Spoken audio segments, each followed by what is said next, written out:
पूर्णावतार श्रीकृष्ण या आपल्या प्रवचन मालिकेतला हा आजचा दुसरा आहे. मागच्या वेळेला आपण अवतार काय काय आणि कुठले कुठले झाले हे पाहत होतो.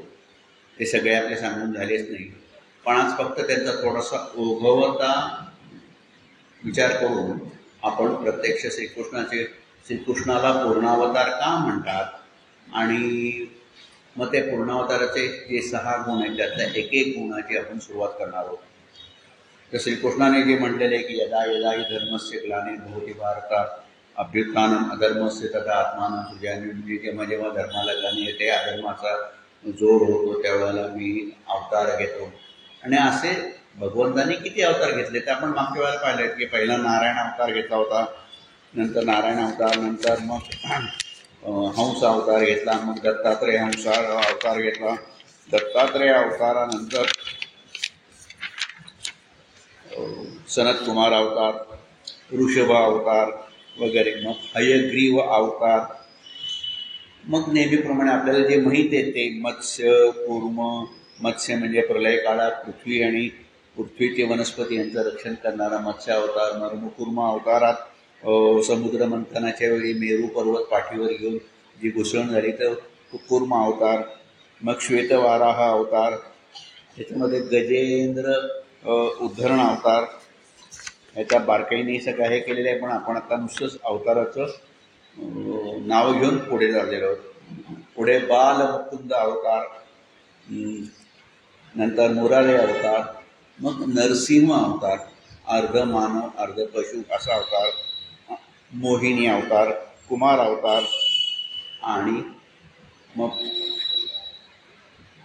नरसिंह अवतार, नंतर वामन अवतार, नंतर परशुराम अवतार, आणि मग राम अवतार, आणि राम अवतार नंतर 8वा हा श्रीकृष्ण अवतार आहे. तर कृष्ण अवतार म्हणजे रामावतार त्रेतायुगातून गेला आणि कृष्णावतार द्वापार युगातून गेला. कृष्णच पूर्ण अवतार का बाबा? तर ज्ञान वैराग्य ऐश्वर्य, आता आपला मुख्य विषयाला आपण सुरुवात करतोय की ज्ञान वैराग्य ऐश्वर्य यशस्वी औदार्य हे 6 गुणवर्य वसत येते. हे 6 गुण जे आहेत हे जिथं वस्ती करतात ते कृष्ण अवतारात करतात. बाकी अवतारात काही ना काहीतरी गुण प्रगट झालेले आहेत, काही गुण म्हणजे झाकले गेलेले आहेत, पण कृष्ण अवतारात हे 6 गुणांची तिथं प्रकटन झालं, प्रकाशन झालं, म्हणून कृष्ण अवतार हा पूर्ण अवतार असं म्हटलेलं आहे. एतेच अंशकला पुसा कृष्णस्तु भगवान स्वयं. आणि मग पुढचा अवतार जो बौद्ध अवतार, कदाचित आपण आत्ता जे आपण कलंकी म्हणतो तो कलंकी नसेल, बौद्ध अवतार म्हणजे झाले मौन देव निज ज्ञानी, बुद्धीने मोक्ष मिळवण्यासाठी हा बौद्ध अवतार. आणि शेवटचा कलंकी म्हणजे कलियुगाचे अंती. आणि कलियुगाच्या अंती म्हणजे नामदेवरायांचा एक सुरेख अभंग आहे त्याच्यावर की ते म्हणतात, कलीची अंती होणार कलंकी, कलियुगाच्या अंती होणार कलंकी, मारील म्लेंछकी घोड्यावरी. नीट शब्दांकडे लक्ष द्या. मारीन म्लेंछकी घोड्यावरी, करील धर्माची उभारील गुढी, कृतयुगा प्रौढी तोषी करी. पुढे होणारं कृतयुगाचं आहे ती सुरुवातीचे म्हणजे ही कलियुग संपत आलेला होईल. तोवरी साधन हरिनाम कीर्तन, तोवरी साधन हरिनाम कीर्तन, संतांची संगती नामा म्हणे. तर हा असा पुढचा हा तो कलंकी अवतार.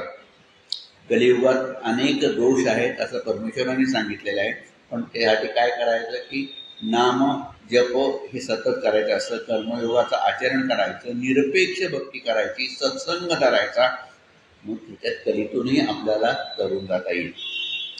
असे अनेक अवतार भगवंतांनी आपल्या धर्मरक्षणासाठी, दुष्टांचे पारिपत्य करण्यासाठी घेतलेले आहेत. अवतार सुद्धा कसे झाले त्याचा कर्मविपाक आहे.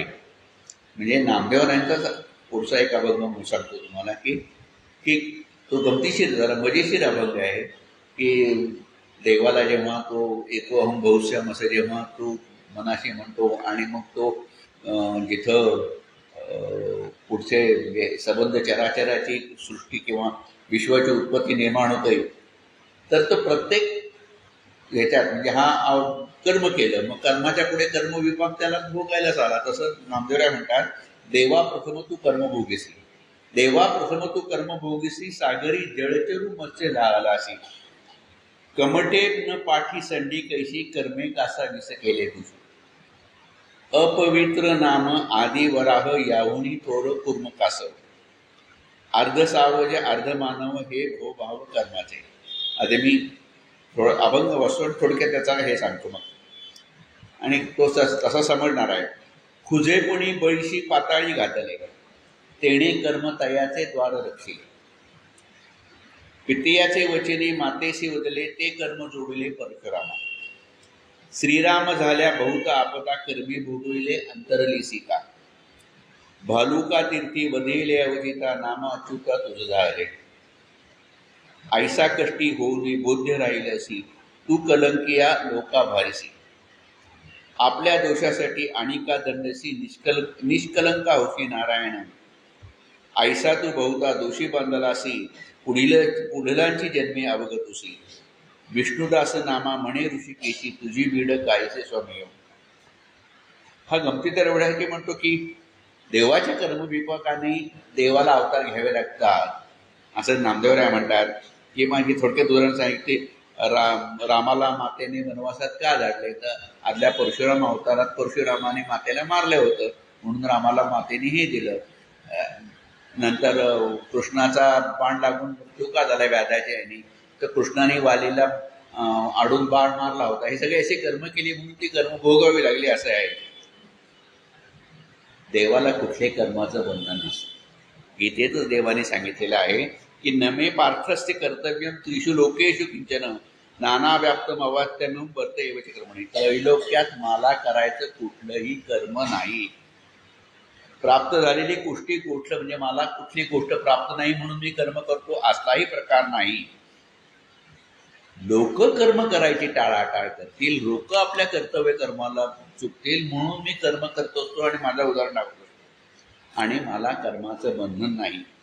नमाम कर्माणी लिंपंती न मे कर्मफले स्पृहा इति माम योभिजानंती कर्माभिहीन सबध्यते. अशा तऱ्हेने म्हणजे हा नामदेवाचा थोडासा असा गमतीशीर अभंग आहे पण हा असा कृष्ण अवताराचं हे सुरुवात करतोय. आणि कृष्ण अवतारात जे 6 गुण प्रगट झाले त्याच्या आपण तो सुरुवात करू की प्रत्येक अवतारापेक्षा कृष्ण अवतार जरा वेगळाच आहे.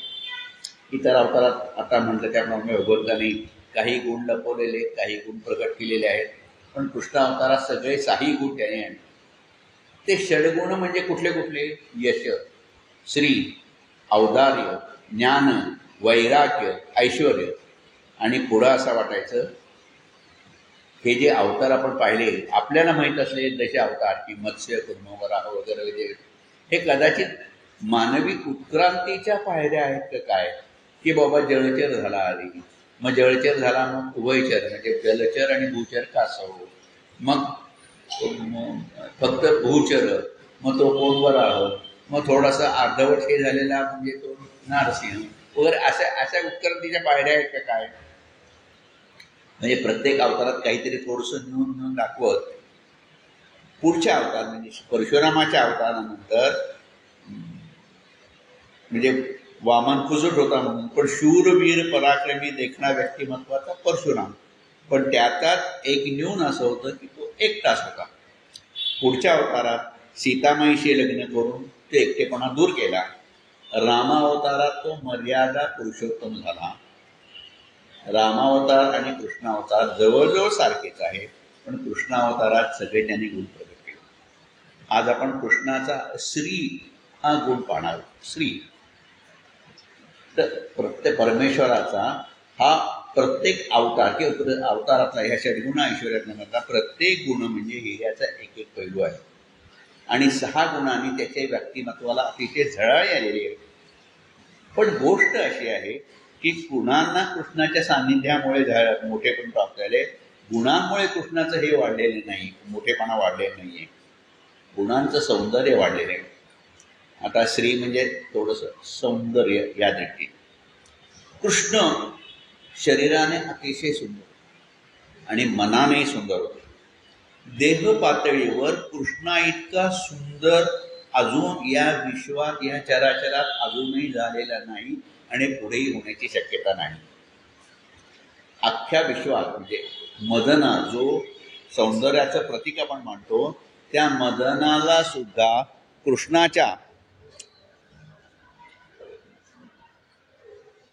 कृष्णाचा हेवा वाटायचा. लाईट गेलीत का रे? काही बॅकअप आहे का याला? तर मदनाला सुद्धा कृष्णाचा हेवा वाटायचा म्हणून ऐकू येतं ना? तर मदनाला सुद्धा कृष्णाचा हेवा वाटायचा म्हणून मदनाने त्याच्या पोटी जन्म घेतला होता. खरं म्हणजे सौंदर्य सर्वसाधारण सौंदर्याचं वर्णन करायला झालं तर स्त्री सौंदर्याचं वर्णन जास्त प्रकाराने होतं. म्हणजे मग प्रत्येक साहित्यात अगदी पूर्वपरंपरापासून साहित्यात सौंदर्याचं वर्णन कुठलं आलंय तर स्त्रीचं सौंदर्य. पुरुषाचं सौंदर्याचं वर्णन तसं फारसं कधी कोणाचं आलेलं नाहीये. आता स्त्रीचं शौर्य हे त्याच्याबरोबर आले. म्हणजे बाबा पार्वती मातेचं शौर्य,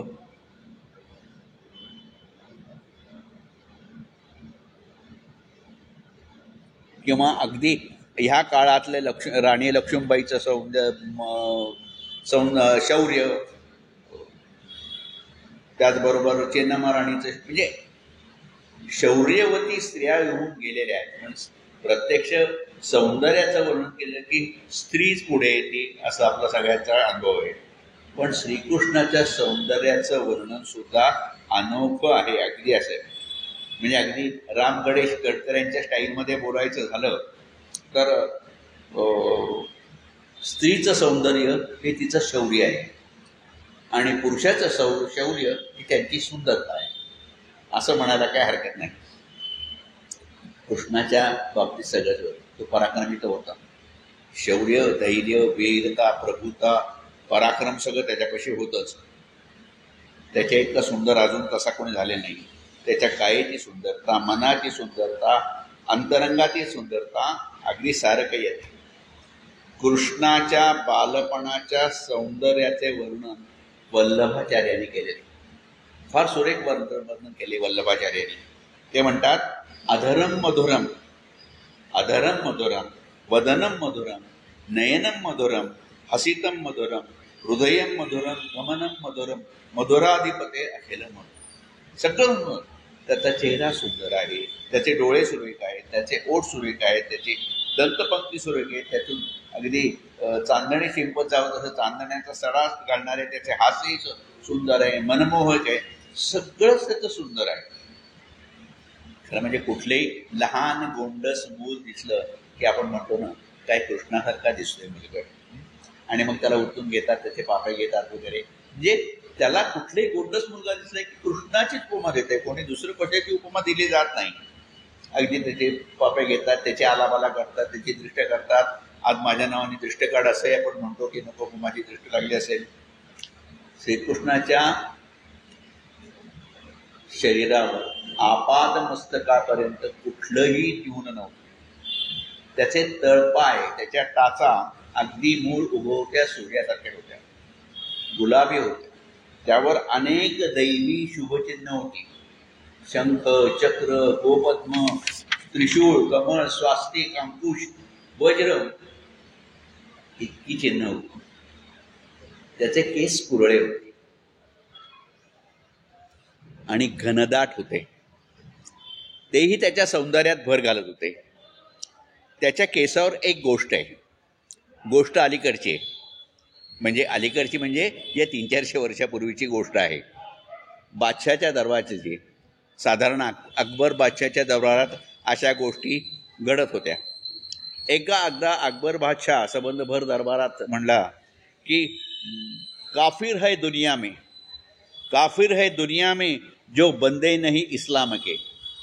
जे इस्लामाचे बंदे नाहीत किंवा त्यांना इस्लामाला जे वंदन करत नाही किंवा मानत नाहीत ते सगळे काफिर आहेत. काफिर म्हणजे जगायला नालायक आहे, ज्यांना मारून टाकावं, अधर्मी आहेत वगैरे वगैरे, म्हणजे सगळे हिंदू बिंदू बिंदू असं बादशाह म्हणाले. त्याच दरबारात जगन्नाथ पंडित होते.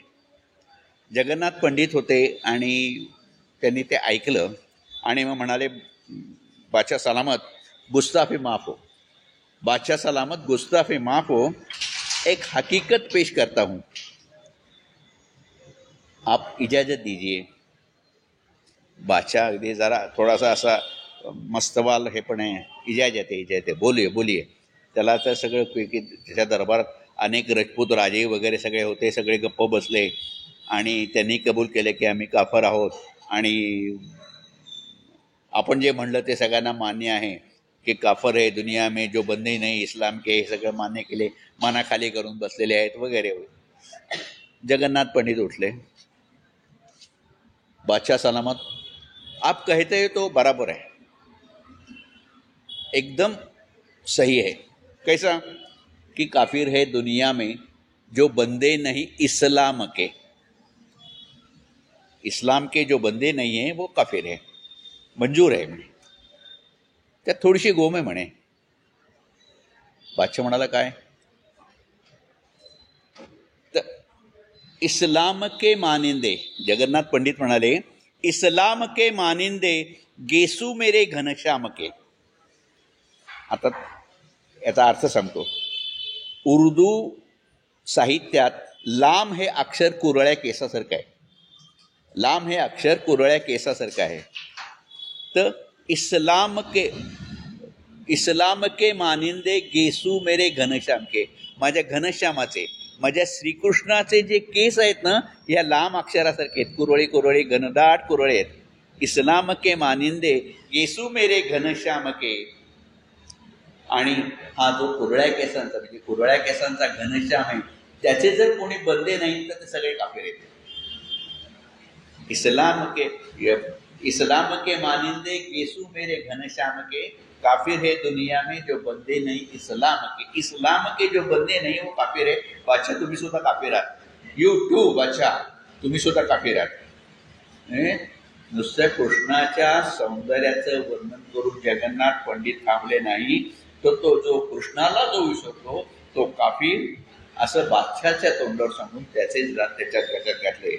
कृष्णाच्या सौंदर्यात ही गोडी आहे आणि नुसतीच गोडी नाही तर कृष्णाच्या सौंदर्याची शक्ती सुद्धा आहे. अगदी ताना असल्यापासून कृष्ण गोकुळात नंद यशोदाकडे राहत होता. कृष्ण इतका हसरा गोड असा होता, लाडका होता. कोणी यावं, कुठली गोपी आहे, कृष्ण लहान होता हो. मी राधेबद्दल नंतर पुढच्या कुठल्या एका प्रवचनात बोलणार आहे. पण कृष्ण इतका गोड होता, लहान होता. कोणी गोपी यायचे त्याला उचलून घेऊन जायचंय. म्हणतात ना की रडकं मूल आईचं हासरं मूल सारख्या गावाचं. तसा तो वृंदावन का कृष्ण कन्हैया सबके आंखों का तारा असाच होता. सगळ्या बाळगोपाळांना घेऊन तो खोड्या करायच्या, कोणाच्याही घरात घुसावे, शिंकाळे काढावे, सगळ्यांनी त्यातले लोणी फस्ता करावे. शिंकाळ्यापर्यंत हात नाही पोचला तर गोपरूपी वानरांचा शिडी करावी. म्हणजे थोडक्यात गोपरूपी वानर का म्हणतो तर असं म्हणतात की रामावतारात ज्या वानरांनी रामाबरोबर लंकेत रावणाशी लढाई केली, राक्षसांची लढाई केली, ते कृष्णावतार गोप झाले. म्हणजे त्यांचा मनोरा करावा, लोण्याचे मडके काढावे, सहजपणे फुटले तर नाही निघाले ते शिंकाळेच तोडावे किंवा मडके गाडगे फोडावे आणि सगळ्यांनी वाटून खावे. आता एक सांगा मला, कृष्णाला काही लोणी मिळत नव्हतं. हा कृष्ण नंदाचा मुलगा होता, पाटील म्हणजे गोकुळचे पाटील. बाकी पण सगळी बाकीची पोरं होती ती ताकपिरी होती, किरकिरी होती, अशक्त होती, कृष होती. कृष्ण जाणून होता केव्हा ना केव्हा तरी आपल्याला कंसाशी युद्ध करायचं आहे. म्हणून सगळ्या मुलांना तयार करण्यासाठी केव्हा तरी कंसाशी लढाई करण्याचा प्रसंग आला तर ही सगळी मुलं तयार पाहिजेत. म्हणून त्यांनी ही वानरसेना तयार करायची होती आणि सगळ्यांना सारखं वाटून द्यायचं. हा समानतेचा आदर्श त्यांनी गोकुळात लहान असल्यापासूनच सगळ्यांना दिला होता. सगळ्यांच्या शिदोरी एकत्र करणे, त्याचा काला करणं. कोणी लहान नाही, कोणी मोठं नाही, कोणी श्रीमंत नाही, कोणी गरीब नाही, सगळे एकच. हा समानतेचा आदर्श 5000 वर्षापूर्वी श्रीकृष्णाने आपल्याला दिला होता. आपण आता हे समानता, साम्य, समाजवाद, साम्यवाद आता म्हणतो, मोठे मोठे शब्द घेतो, पण तो आदर्श कृष्णाने न बोलता सगळ्यांनी दिला होता. काल्याचा सुद्धा जो कृष्ण काला करायचा सगळ्यांचा, त्याचा देवांना सुद्धा हेवा वाटायचा. आणि देवांना वाटायचं की हा आपल्याला काला मिळाला तर किती बरं होईल. पण कसा मिळणार. मग देव ठरवायचे की आपण असं करूया की आपण मासे होऊ आणि जळचरी जाऊ आणि कृष्ण जिथं हात धुईल तिथं मासे आले की त्या हाताला लागलेले जे उच्छिष्ट आहे ते आपल्याला मासे म्हणून मिळेल. जेव्हा ही गोपाळसेना हात धुवायला जाईल तेव्हा त्यांच्या हाताला जो काला लागेल तो आपल्याला मिळेल. नामदेव महाराजच म्हणतात की एके ठाई करुणी अन्न हाते वाढी नारायण, एके ठाई करुणी अन्न हाते वाढी नारायण, हे पाहुनी सुरवर चित्ती करीती विचार, धन्य पुण्य हे गोळ्यांचे आम्हा अन्न मिळे कैसे, एकासे युक्ती हात धोवील श्रीपती, उच्छिष्टाचे मिशे देवजळी मासे झाले. आणि मग श्रीकृष्ण काही एवढा उत्खळा नव्हता. हे समजले गणनिळा, कळले गणनिळा, सांगत असे गोपाळा, चला वृंदावना जाऊ. आता तिथे जो पण इथं नाही धुवायचा. म्हणजे देव सगळे हात चोळीत बसायचे अक्षरशः. कारण इतक्या सहजपणे कृष्णाची कृपा व्हावी अशी जी देवांची अपेक्षा होती ते भक्तीच्या कसोटीला कोणी उतरलेलं नव्हते. कृष्णाची भावना म्हणून तो सगळ्यांना वृंदावनात हात धुवायला घेऊन जायचा, देवांचा हिरमोड व्हायचा. तो कृष्ण जसा सुंदर होता तसा त्याच्या थोडेही सुंदर होते. लोणी चोरण्याचा अजून एक पारमार्थिक अर्थ वेगळा आहे बरं का. ताक घुसळून लोणी काढलं जातं, ते मातीच्या घटात ठेवलं जात होतं. घट हे देहाचे प्रतीक आहे. म्हणजे मनुष्य गेल्यावर शेवटी तो घट फोडतात आणि तुकाराम महाराजांचा जो प्रसिद्ध अभंग आहे झाला देहरूप शरीराचा भाव, त्यातला जे भंग आहे की फोडी याला घट चरणी वाही यायला वगैरे तो असा हे आहे. तर हे लाव नाही तर बंद कर. तर ते घट हे देहाचं प्रतीक आहे आणि लोणी हे सगळ्या ह्याचं हे करून केलेलं. म्हणजे कसं मोठं त्याचं तत्वज्ञानाचं हे म्हणलं तर लोणी हे नवनीत हे आत्म्याचं प्रतीक आहे.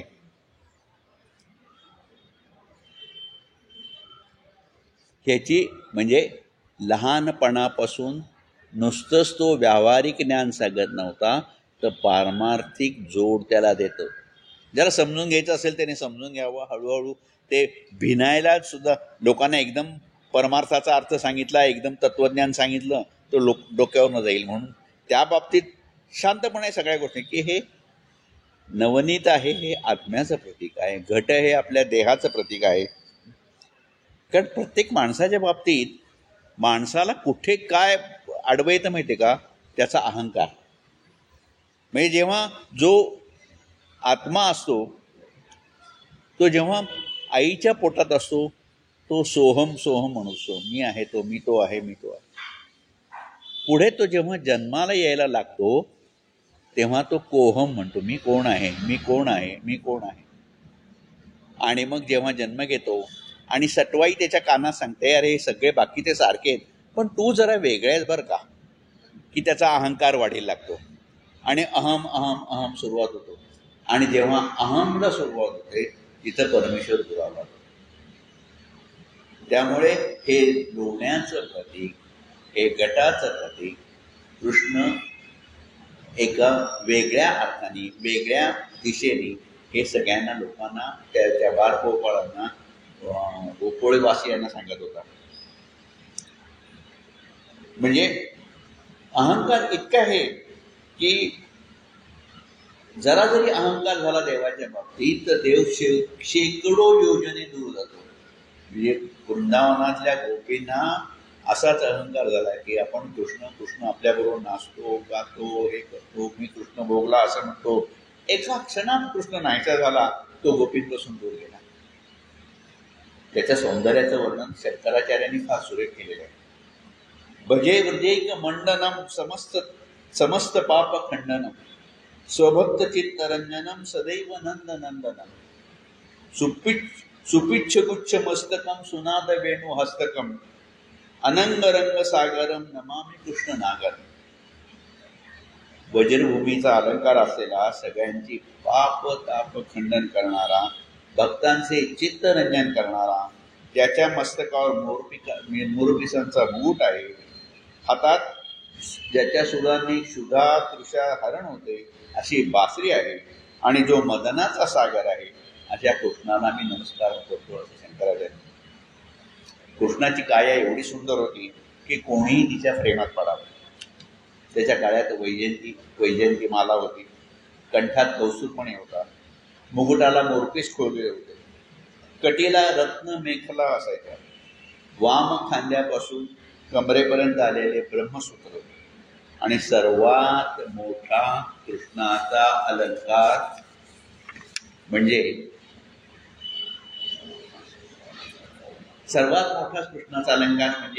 श्रीवत्स लांछन मृगचिन्ह. छातीवर जे भृगू ऋषींनी मारलेलं पायाचा जो हे होता ते श्रीवत्स लांछन कृष्णाला ते अलंकाराप्रमाणे होते.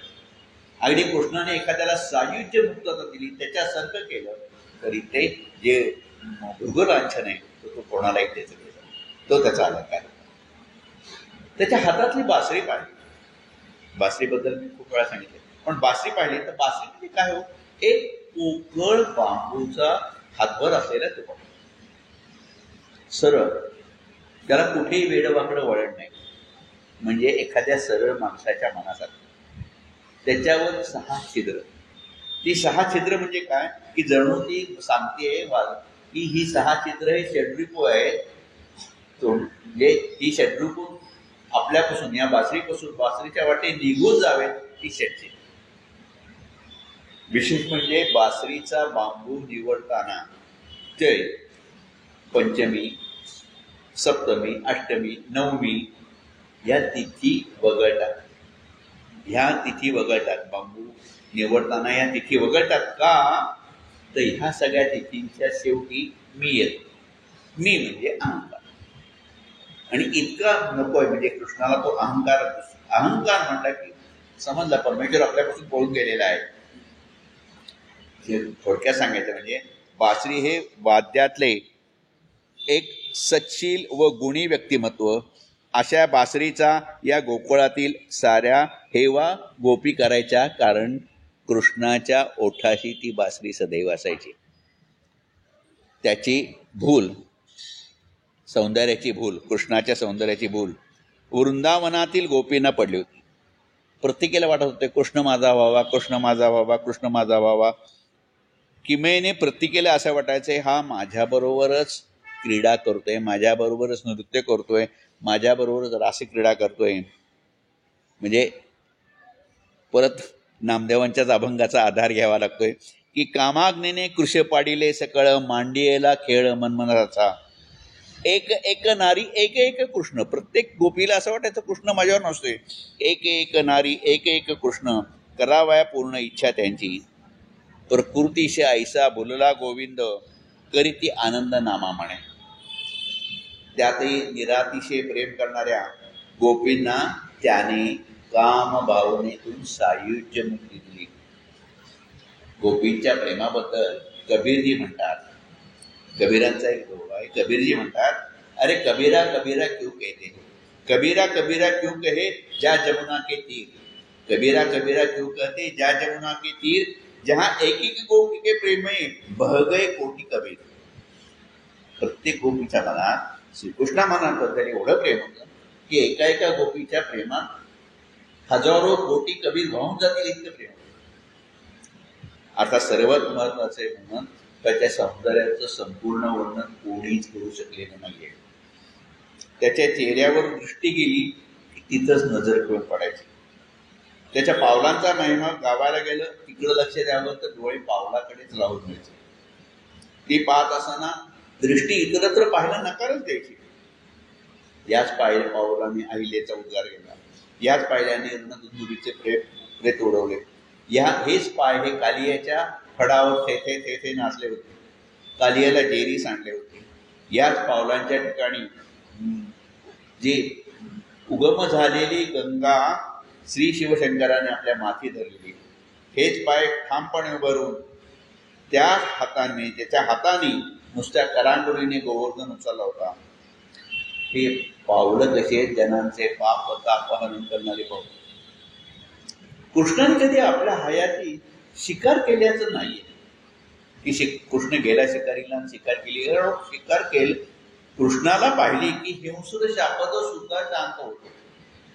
म्हणजे त्याच्या मुखापुढे पाहिल्यावर हिंस्र पशुपक्षी सुद्धा आपलं क्रौर्य विसरून त्याच्या जवळ येतात. म्हणजे कृष्ण वेणू वाजवतोय, त्याच्या भोवती वाघ, सिंह, हरिण, ससे, गायी सगळे बासरीच्या सुरेल आवाजात आपला नैसर्गिक स्वभाव विसरून बसलेले आहेत बासरीचा आवाज आहे. म्हणजे इतकं त्या बासरीत आणि कृष्णाच्या सौंदर्यात एक मोठं आकर्षण असावं. कृष्णाचा वर्ण काळा होता म्हणून कृष्ण, म्हणून तो कृष्ण. खरं तो काळा नव्हता, त्याचा वर्ण तप्त ताम्र. एखादं तांब खूप तापल्यावर कसा वर्ण येईल ना तसा. पण अगदी काळा म्हटलं तरी हरकत नाही ना कृष्णाला.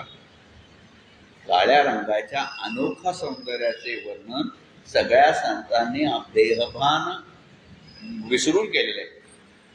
अर्जुनाला विश्वरूप जेव्हा कृष्णाने दाखवलं तेव्हा अर्जुन पुढच्या वेळच्यात जेव्हा विश्वरूपाचं भयानक विक्राळ 11 विक्राळ दर्शन व्हायला लागलं तेव्हा अर्जुनासारखा अर्जुन सुद्धा घाबरला आणि तो देवाला म्हणाला, तेव्हा तुझं मला परत सगुण रूप दाखव, मला हे पाहवत नाही, मी घाबरलो वगैरे वगैरे वगैरे. देवांनी अर्जुनाच्या विनंतीप्रमाणे आपलं सगुण रूप दाखवलं आणि ते पाहिल्यावर माऊलींनी इतक्या सुरेख शब्दात त्याचं वर्णन केले. ते म्हणतात की इंद्रधनुष्येची आडणी, इंद्रधनुष्येची आडणी माझी मेघ गगनगणी, तैसे आवरले शारंगपणी वैजयंतिया. म्हणजे इंद्रधनुष्याच्या आत जसा काळा मेघ असतो तसा वैजयंती माळेच्या आत सुंदर कृष्णमुख दिसले. म्हणजे पहिल्यांदा ज्ञानेश्वरी वाचताना वा वा क्या बात आहे माशाअल्लाह असं म्हणून मी मनाशी सोडलं की इंद्रधनुष्येची आडणी माझी मेघ गगन रंगणी, तैसे आवरली शारंग पाणी वैजयंती. लहानपणी आमच्या शाळेच्या कमी पुस्तकात बहुतेक वि स खांडेकरांचं एक लघुलेख होता की पांढरा ढग काळा ढग असा एक लघुलेख होता. तर आठवत असेल तुम्हाला. पांढरा ढग नुसतंच गर्जना करतो, पाऊस पडत नाही. काळा मेघ पाऊस पडतो. त्याचं एक संस्कृत सुभाषित आहे, शरदिनी वर्षती गर्जती वर्षती विश्वासू वर्षती वर्षासू निश्वनो मेघा नीचो वदती न कुर्ते न वदती सुजना करते. पांढरा ढग दिसायला कदाचित सुंदर असेल पण त्या सुंदरतेचा जगाला काय उपयोग आहे? काही नाही उपयोग. काळा ढग येतो, बरसतो, जीवन प्रवाही करतो, भूमाता सृष्टी सस्य श्यामल करतो. संस्कृतातील हे वाक्य माणसाची वृत्ती सांगणार आहे. काही माणसं नुसतीच बडबड करतात, मी येऊ करेन तेव करेन. ती काळ्या मेघासारखी माणसं असतात, ती न बोलता उपकार करतात, त्याचा काजावाजा करत नाही वगैरे वगैरे. पण कृष्णाची करणी कृष्णकर्णी नाही म्हणत. कृष्णाची करणी ही काळ्या मेघासारखीच. कृष्णाच्या काळ्या रंगावर परत आलेच आपले नामदेव आहे. अभंग त्या नामदेवरांचे कृष्णाच्या काळ्या रंगात अनेक अभंग आहेत आणि सर्वात आपल्याला भावलेला आणि छान अभंग म्हणजे रात्र काळी घागर, रात्र काळी घागर काळी यमुना जळ हे काळे घुमाय, उंच काळी पिलवर काळी गळामध्ये एका वडी काळी घुमाय. मी काळी काचोळी काळी, मी काळी काचोळी काळी, कास कासली ती काळी घुमाय. एकली, आता पुढचंही महत्वाचं आहे. एकली पाण्याला नव जाय साजणी, नव जाय साडी, सवे पाठवा मूर्त सावळी माय. इतक्या वेळ काळी म्हणतोय पण सोये पाठवा मूर्त सावळी माय. विष्णुदास नाम्याची स्वामिनी काळी, कृष्णमूर्ती बहु काळी हो माय. आधी मी तुमच्या सर्वांच्या आधी आभार मानतो की माझा आवाज ऐकून तुम्ही निघून गेला नाही. पण याच्यात कृष्णमूर्तीचं काळ्यापणाचं इतकं सुरेख वर्णन केले आणि त्याच्यात ते आता म्हणलं नाही की सवय पाठवा मूर्त सावळी माय. इथं नामदेवला हे द्वैत अद्वैतात सावळे रूप म्हणजे त्याचं द्वैतलार्थ रूप. सवे पाठवा ती कृष्णमूर्ती पाठवा. बाकी मग कृष्णात मी कृष्णाच्या रंगात मी नाहून गेले, कृष्णमूर्ती एक रूप झाले, सगळं वगैरे वगैरे ही एक प्रकारची सायुज्य सांगितलेली आहे. कृष्णाचं रूप नुसतं असं नाही, कृष्णाचं रूप सायुज्यता आणून देतं, भक्ताला एकरूप करून देतं. इतकंच नव्हे तर जो माऊलींनी पंथराज सांगितले 6व्या अध्यायात, त्या पंथराजाची सुद्धा ओळख. जनाबाईंचा असा अर्थ आहे की शून्यावरी शून्य पाहे, शून्यावरी शून्य पाहे, दयावरी शून्य आहे. प्रथम शून्य रक्तवर्ण, त्याचे नाव अधशून्य. ऊर्ध्वशून्य श्वेत वर्ण, मध्यशुद्ध श्यामवर्ण, महाशून्य निळवर्ण. महाशून्य निळ कृष्ण, त्यात स्वरूप केवळ. अनाहत घंटा ऐकून विस्मित झाली काशी. जेव्हा अनाहताचा आवाज येतो त्यावेळेला कुंडलिनी जागृत झाली असं समजायचं असतं. त्या अनाहताचा घंटी ऐकून किंवा आवाज ऐकून विस्मित झाली दासी जनी, म्हणजे कृष्णाच्या सौंदर्याने पंथराजाची सुद्धा ओळख करून दिली. आपल्याकडे तर संतांनी काय कृष्णाचं इतकं वर्णन केले. कृष्ण म्हणजे विठ्ठल आपला. कृष्ण आणि विठ्ठल वेगळाच नाहीये. मग राजस सुंदर सुकुमार, मदनाचा पुतळा, रवीचे चिकळा लोकलिया, कस्तुरी मळवट चंदनाची उठी, रुळेक माळ कंठी वैजंतिया, मुकुट कुंडले श्रीमुख शोभले, सुखाचे ओतले सकळही, कासे सुनसळा पांढरे पाटोळा, घननीळ सावळा बाह्यानो, सकळ तुम्ही वागे एकी सवा, तुका म्हणे जीवा दिग्र नाही. तो इतका सुंदर आहे की जणू मदनाचा पुतळा आहे. त्याच्या चेहऱ्यावर तेजात सूर्यचंद्राच्या प्रभा लोकून गेल्या आहेत. अंगाला चंदनाची कुटी लावलेली आहे. मस्तकी कस्तुरीचा मळवट आहे. गळ्यात वैजयंती माळा आहे. कानात कुंडले आहेत. मस्तकावर मुकुट आहे. याचे वदन म्हणजे सर्व सुखाचे एकत्रित करून घडवलेले आहे. कमरेला जळजळीत पितांबर आहे. मेघवर्णीय निळा आहे. तुकोबार आहे. म्हणतात बायांनो बाजूला व्हा, त्याचे रूप मला पाहून द्या, त्याशिवाय मला धीर निघत नाही. किंवा सुंदर ते ध्यान सुंदर ते ध्यान विठेवरी करकटावरी ठेवून या तुळशी हार गळा, कासे पितांबर आवडे निरंतर हेची ध्यान कर कुंडले शोभते, श्रवणी कंठी कसरू म्हणे. म्हणजे इतकं सुंदर वर्णन केलंय. तुका म्हणे माझी हेची सर्व सुख पाहिनं सुरमुख आवडते. असे कितीतरी अभंग अनेक संतांचे आहेत. माऊलींची विरहणी, आपण माऊलींची विरहणीवर एकदा प्रवचन घेतलं होतं. परब्रह्माच्या सावळ्या परब्रह्माच्या प्रेमातच पडलेली आहे. तिने मनाला राजमंदिर केलेलं आहे. त्या राजमंदिरात त्याला घर केलेलं आहे. त्यासाठी त्याचा सहवास लाभावा म्हणून ती तळमळते. सावळे परब्रह्म आवडे या जीवा, मने मन राणीवा घर गेले, काय करू सये सावळे गोवित आपे आप लपत मन तेथे, बाप रखमा देवी वरू सावळी प्रतिमा, मने मनी क्षमायक झाले. त्या सावळ्या रूपाचे, त्या सावळ्या वर्णाचे तिला वेळ लागलेले आहे. या सावळ्या वर्णात आपण एकरूप हवे असं तिला वाटते. या सावळ्याचं सुख मिळवण्यासाठी मनानेच मनाला राजमंदिर केलेले आहे. किंवा दुसऱ्या अशीच हे की सावळी बुद्धी सावळी रूपे, सावळी स्वरूपे गेली आले, काय करू गे माये सावळे न सोडी, इंद्रिया इंद्रिय जोडी एकत्र. सावळे रूप डोळ्यात धरून गेलेले, ते सोडावेसेच वाटत नाही. इंद्रिय इंद्रिय एकरूप झालेली आहे. आपापले विषय विसरून गेले. त्याच्या तेजाचे वर्णन काय करावे. कृष्णाच्या ठिकाणी तो सावळा वर्ण, तो नील वर्ण त्याला शोभून दिसतोय.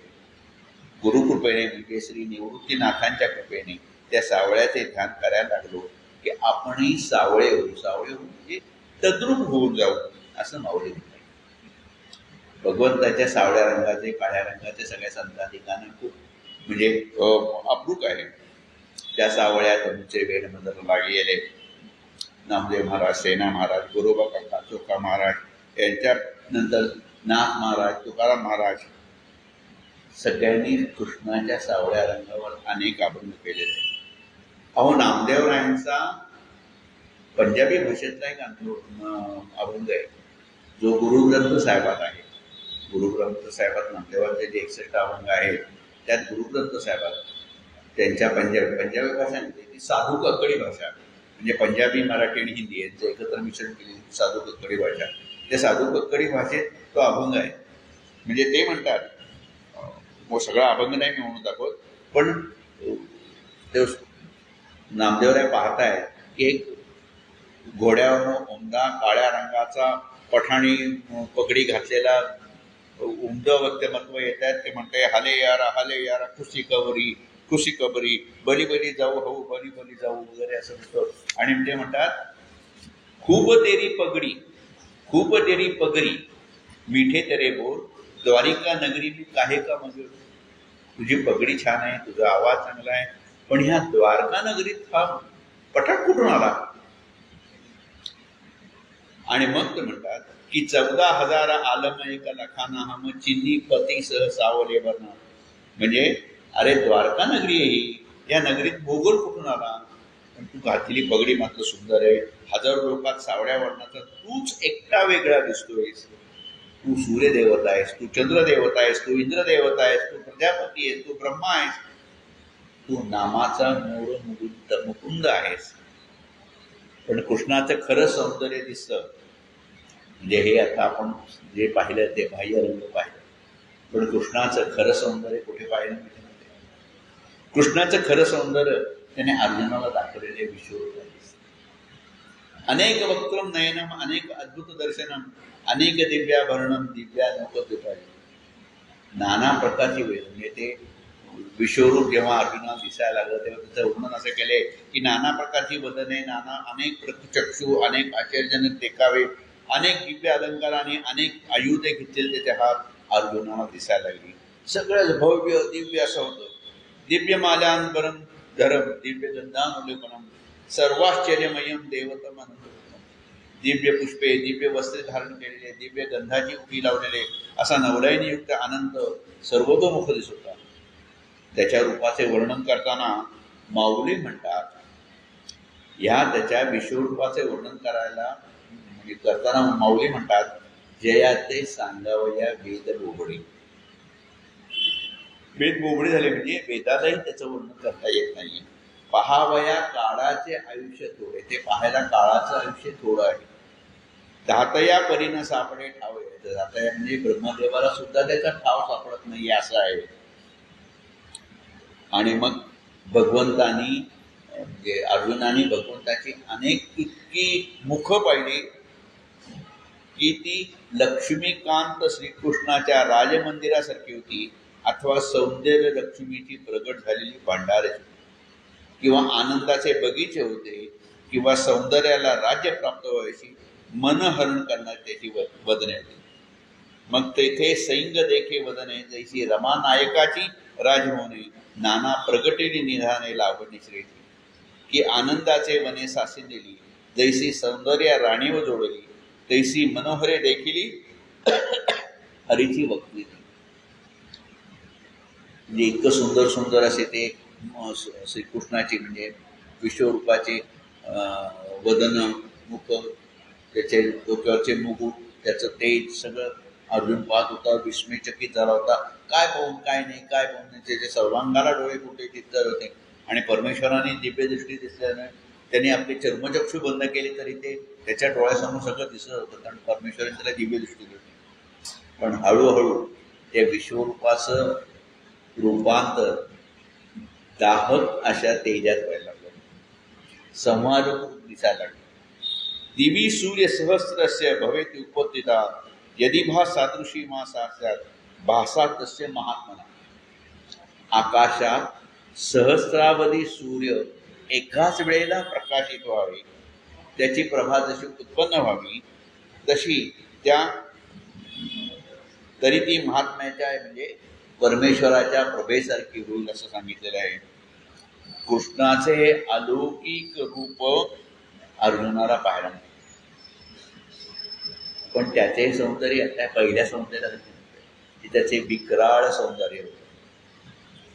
जेव्हा दुसऱ्या महायुद्धात जपानच्या हिरोशिमावर अमेरिकेने पहिला अणुबॉम्ब टाकला, तेव्हा असे हजारो सूर्य एका वेळेला प्रकाशित व्हावे अशी जी एक द्युती निर्माण झाली होती, तशी ती आपल्याला भासली असं त्या वैमानिकांनी वर्णन केलेलं आहे. आणि विशेष म्हणजे त्या वैमानिकांनी गीता वाचली होती, त्यामुळे त्याला हा श्लोक आठवला की दिवी सूर्य सहस्त्रस्य, हा त्याला श्लोक आठवला आणि त्यांनी तो सांगितला की हा श्लोक मला आठवता. आणि ते अनुभव पडल्यावर असं झालं होतं, विश्वरूपाच्या मोहक सौंदर्याचे आणि त्याबरोबर महाभयानक रौद्र रूपाचे दर्शन अर्जुनाला झाले. त्यानिमित्ताने त्याचे राजा धृतराष्ट्रापाशी वर्णन करणाऱ्या संजयाला सुद्धा झाले. तत्रैकस्थं जगत्कृष्णं प्रविभक्तमनेकदा अपश्य देवदेवस्य शरीरे पांडवा.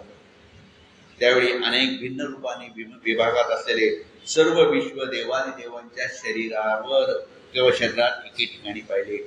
परमेश्वराच्या ठिकाणी शंकर, ब्रह्मदेव, विष्णू सगळे त्या देहातच अर्जुनात दिसले. विश्वरूपात त्याला कृष्णाची भयानक भ्यासूर वदने दिसली. अशी वदने की अर्जुनासारखा अर्जुन, एवढा पराक्रमी अर्जुन, वीर्यवान अर्जुन, तो सुद्धा घाबरला. कारण ती मुख कशी होती, द्रष्टा कराला नीचते मुखानी दुष्टे व्यव काल संदिनाभी दिशो न जाने न लाभे दिशम प्रसिद्ध देवेश देव. दाढा त्याच्या योगाने विकराळ दिसणारी हे देवाची वदन प्रलय काळाच्या अग्नीप्रमाणे दिसत आहे. अर्जुन म्हणतो, देवा रे मी गर्भगृहीत झालो आहे रे, मला दिशाभूल पडलेली आहे. हे देवादी देवा, तू जगन्निवासा, तू आता प्रसन्न हो. अर्जुन पुढे म्हणतो, एरवी भयास्तव अंग कापे, नावेक आगळे तरी मन तापे, आता बुद्धी वासिपे अभिमान विसरिते. भीतीने अंग कापायला लागलेले आहे, ते अजून वाढले तर मनही तापते, बुद्धी दचकते, अभिमानाचा विसर पडतो. हेच इथं आलो परत आपण की श्रीकृष्णाच्या सौंदर्याने सुखावणे जसे होते, तसेच ते माणसाला अभिमान, अहंकार विसरायला लागणारे आहे. श्रीकृष्णाचे सौंदर्य, एका सौंदर्यात दोन परस्पर गोष्टींचा असा मिलाप झालेला आहे, एक वेगळा संगम झालेला आहे. श्रीकृष्णाच्या सौंदर्याची ही खासियत होती. बाला, मुग्धा, प्रौढा, प्रमदा या सगळ्या त्याच्यावर घळून गेल्या होत्या. केवळ स्त्रियाच नाही तर नरनारी, बालगोपाल, आबालवृद्ध त्याच्या सौंदर्यावर लुब्ध होत होते. त्याच्या सौंदर्यात सात्विकता आहे, ती दुर्मिळ आहे. त्याचे सौंदर्य म्हणजे बाह्य देखावा नाही, ते अंतर्बाह्य सौंदर्य. पूजा त्यावर आपला जीव ओवाळून न टाकेल तर नवं. तिच्याही बाबतीत त्याच्या अंतःकरणात, कृष्णाच्या अंतःकरणात प्रेमळ जरा होता. केवळ तिच्यासाठी आणि तिच्यासाठी आपल्या अलगुजाचे अलवार आणि हळुवार शब्द वाजवून, स्वर वाजवून तो तिच्या मनाला स्पर्श करतो. तीही तिच्या एका भावावस्थे एकरूपून त्याच्या अंतर्बाह्य सौंदर्यात एकरूपून.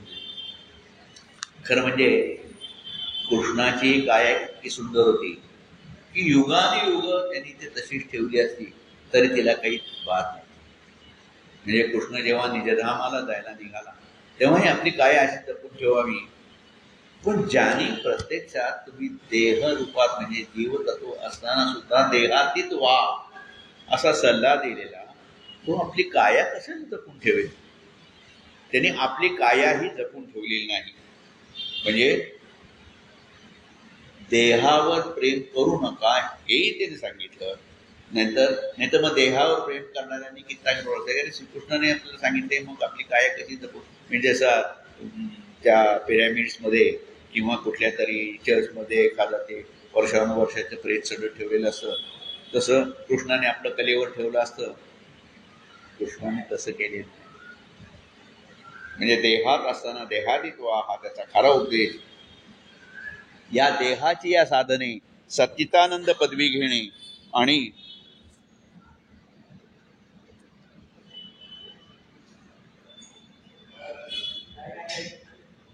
हा देह नश्वर आहे, क्षणाक्षणाला बदलत जातो, प्रत्येक पळाला झिजत जातो.